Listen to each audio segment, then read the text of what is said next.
It is officially, actually no, one more minute until, No, it's 5 o'clock, it's 5 o'clock.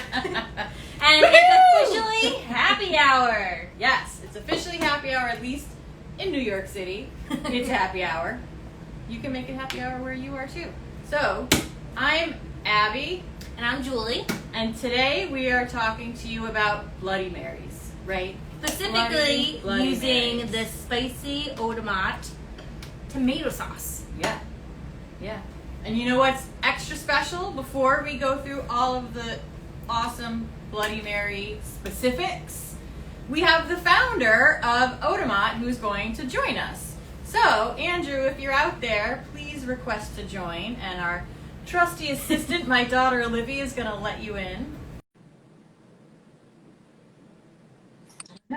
We'll do it. Are we in? All right. There we are. Andrew. Hi, Andrew. Split screen. How you guys doing? Good. Good. Thanks for having me. Sure. So and- why don't you tell everybody about the Otamot, how awesome it is. Sure. So thanks everyone for watching along today and later. So Otamot is tomato spelled backwards, and it's a veggie-filled organic tomato sauce that I made for my daughter.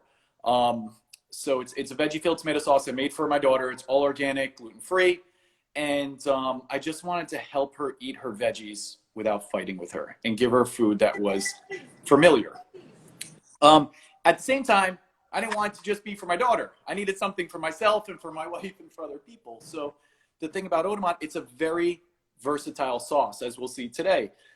You can use it in a lot of applications. So the spicy sauce, even the essential sauce that I have now, are great as substitutes for tomato paste and other things. So yeah, I'm just excited to do this stuff and give everyone a little more nutrition in their Friday night drinks. Yes. Cool. Excellent. Great. All right. So we're going to get to it and do some Bloody Marys, and we can take your questions, and Andrew's going to pop back in at the end to answer some more questions if you have them. So give us a thumbs up for Bloody Marys. We love Bloody Marys. So should we get started? Yeah. Yeah. Does anyone have any questions about Bloody Marys before we get started? Any questions? Oh, yeah, we have a question. How long can I store the Bloody Mary mix in the fridge? How long can you Okay. store the Bloody Mary mix in the fridge?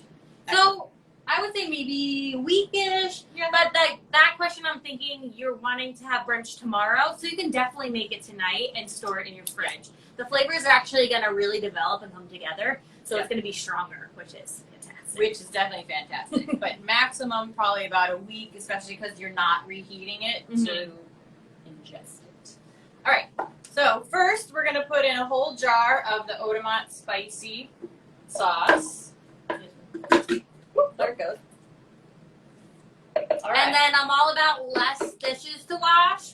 So we're actually going to use the jar. I'm going to fill this up with water because we're going to do one whole jar worth of water. Just so you can see, it's a pretty thick sauce with all the tomatoes in there, obviously, but all the other fruits and vegetables and everything happening make it nice and hearty, a nice hearty sauce. So for our Bloody Mary, we want to just thin it out with a little bit of water.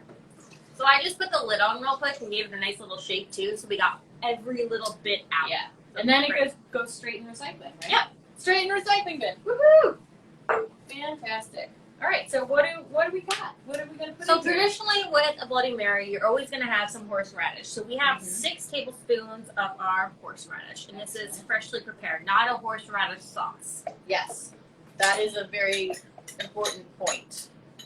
So if you like a little bit more of that kick, you can definitely add a little bit more or hang back a little bit too. We have 2 tablespoons of my word that I can never pronounce, Worcestershire sauce. Worcestershire? Worcestershire? I don't know. I just call it the sauce. The at this sauce. point. Worcestershire. And if you're vegan or vegetarian, you can actually buy a vegan version of Worcestershire sauce. And then we have 6 dashes worth. I added a little bit more because we like it a little spicy. Some hot sauce. Excellent.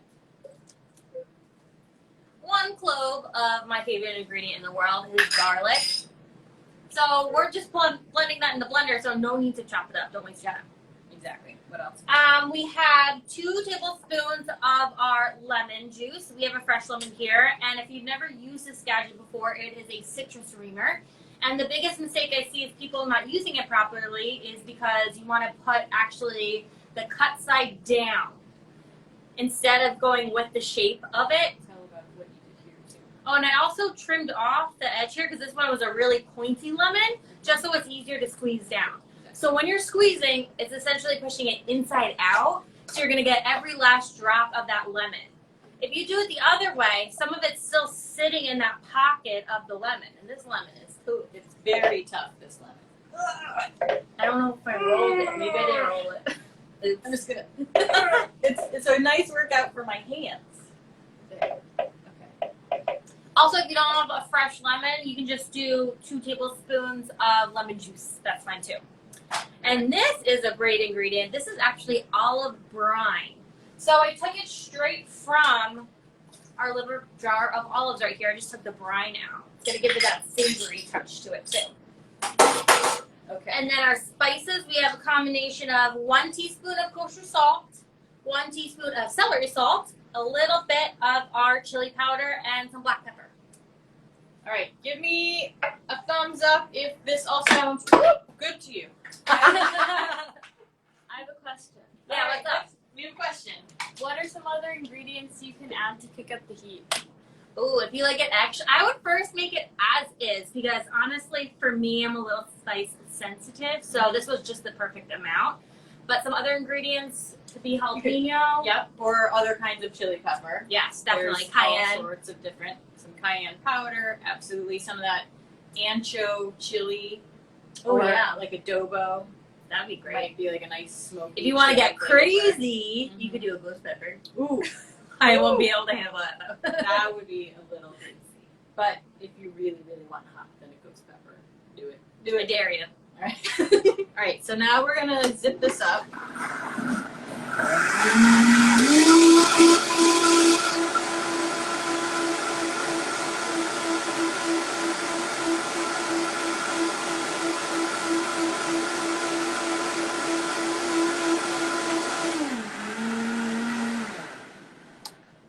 All right. So that was super easy, right? Now, should we get some ice? Oh yeah, definitely. All right, we're gonna have some ice. I have a little jigger here which measures our alcohol. So there's 2 ounces here, 1 ounce here. There's also a marker inside for 1.5 ounces. So Julie's getting some ice. Being extra loud. Extra loud with ice. It's fine. So I'm gonna take our pour here and I'm gonna pour out some vodka. So we're doing the traditional way here with vodka. You can also do it with bourbon, and it would be a bourbon Bloody Mary. You could do tequila, right? And Tequila. that's known as a Bloody Maria, apparently. We have another question. Ooh, yeah. What's your question?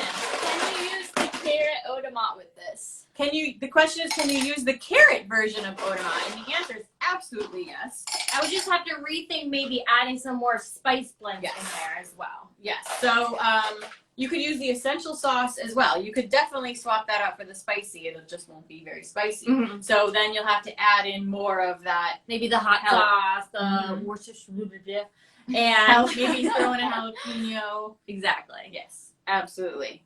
So we have a little stick of celery right here. I also made a little garnish of an olive and a lemon, but I want to hear from you guys. What is your favorite garnish for a Bloody Mary? Because I've seen some over the top ones.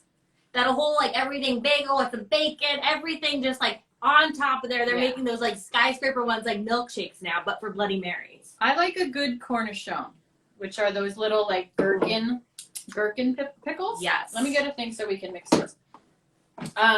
Does anyone have a favorite? Use our celery. Oh my God, that's so right. Let's mix with our celery. How wonderful. Oh, gorgeous. Gorgeous. And it's this beautiful color. And it's an easy way to get in more fruits and vegetables because it's not just a tomato juice, because Yeah. even some of them on the market, they have added sugar in there. Yeah. We're using a hearty tomato sauce base with extra Mhm. veggies already packed in there. which is really great. Do we have any other questions before we go back and talk to Andrew a little bit? No more questions? You know what someone asked me once? What? Will a Bloody Mary cure a hangover? Because that's what happens, right? We go to brunch and we're hungover, maybe, sometimes, maybe. And then I'm like, oh, well, I'm going to have a Bloody Mary. And I always feel better. And honestly, with more dining at home, I want to make brunch more exciting in my own home. So even if you're doing a virtual brunch or you're brunching at home with your family members of age, they can drink their Bloody Mary with vodka. But you can always make a Bloody Mary as well. Yeah, same great taste. Absolutely. Absolutely. All right. Well, let's cheers and then have our trusty assistant, Olivia, see if Andrew wants to come back in and chat. It's so good. It is so good. And then please also ask us some questions if you've got them. You can find Otamot at Whole Foods. Things, if you're in New Jersey, he'll tell you more about exactly where you can find it. And there's something special coming out very soon. Yes. Oh yeah. Thank you. So actually, on Monday we are launching a vodka sauce. So it's dairy free. Julie and Abby will be getting a special delivery of this next week. It's made with cashew butter. So there's no dairy in it. 80 proof organic vodka, organic veggies, 10 of them. It's delicious. It's really great. So you could actually use this in there too. So I am super excited. That'd be good. Just a little hint. It's actually going to go live Saturday night. So technically Sunday it's going to be on the site. So I'm pretty excited about that. Yeah. And I just love being able to show with your help the different things that you can do with the sauces. So it's not just the tomato sauce. I want people to get really creative with all these things that we're starting to put out. We have more things coming out in January and March of next year, so it should be a lot of fun. Definitely appreciate everyone tuning in, and for ones that watch this later on, hopefully you're inspired by Chef Abby and Julie, and check out their other videos that they have. They're doing an awesome job just cooking everything every day. So I'm excited to do this with everybody. And you definitely have to check out the one recipe on their website. They use the carrot bolognese in a cupcake recipe. It still blows my mind. It's amazing. So good. All right. And the last thing is I will say that starting in December, we'll be available in Sprouts through all the Sprouts. They're going to be the first real retailer to take all of our SKUs. So you can get anything you want there, obviously at otamotfoods.com, and go to our website and find something local. Even lots of mom and pop shops have it. So you don't have to travel that far if you don't want to. Great. And Amazon. Yay! Awesome. You can get it everywhere. Thanks, everybody. Cheers to the weekend. Cheers. Thanks for joining us, Andrew. Cool. Thank you for having me. Appreciate it, everybody. And enjoy your Bloody Marys. Enjoy it. I'll see you guys. Bye. Bye.